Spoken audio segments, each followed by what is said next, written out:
Hello বন্ধুরা, কেমন আছো সবাই? আজ কড়াইশুঁটির কচুরি বানিয়ে ফেললাম। আমি প্রায় 1.5 কিলো মতো কড়াইশুঁটি ফ্রিজে স্টোর করে রেখেছিলাম। তোমরাও এরকম স্টোর করে রাখতে পারো, সারা বছর ধরে খাবে, বরফ করে রেখে দেবে। প্রথমে আমি কড়াইতে তেল দিয়ে একটু কালো জিরা ফোড়ন দিয়ে পুরটা বানিয়ে নিলাম। এবারে একটু ময়দা মেখে নেব। ময়দার মধ্যে তেল, সামান্য চিনি, নুন, একটু ময়ান দিয়ে দিলাম। সুন্দর করে একটু ময়ান দেবো, একটু হাত দিয়ে মেখে মেখে দেবো। যখন দেখবে এরকম হয়েছে তখন দেখবে আমার ময়ান দেওয়া হয়ে গেছে। এবার একটু সামান্য উষ্ণ গরম জল দিয়ে মেখে নেব। ময়দাটা একটু ভালো করে মেখে নেব।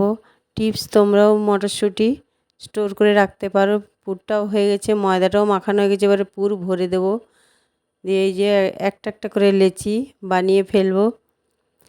লেচিগুলো আমার অনেকগুলো হয়ে গেছে, এবারে বেলে নেবো। ওদিকে আমি কড়াইতে তেল গরম করতে বসিয়ে দিয়েছি। একটা একটা করে লুচি বানিয়ে নেব। সবার মধ্যে পুর ভরে দিয়েছি। দেখো কেমন হয় গ্রীষ্মকালে কড়াইশুঁটির কচুরি। স্টোর করে রাখবে, সবাই বানাতে পারবে সারা বছর ধরে, তবে ডিপ ফ্রিজে কিন্তু। এবারে তেলের মধ্যে লুচিটা আমি ছেড়ে দিলাম। দেখো কত সুন্দর ফুলে যাচ্ছে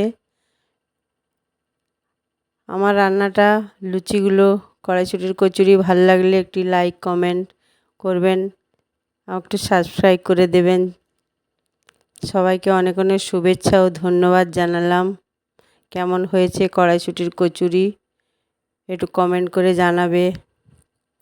ধন্যবাদ সবাইকে। আমি কথা বলতে বলতে একটা একটা করে অনেকগুলো ভেজে ফেললাম। দেখো আমার হয়ে গেছে কড়াইশুঁটির কচুরি।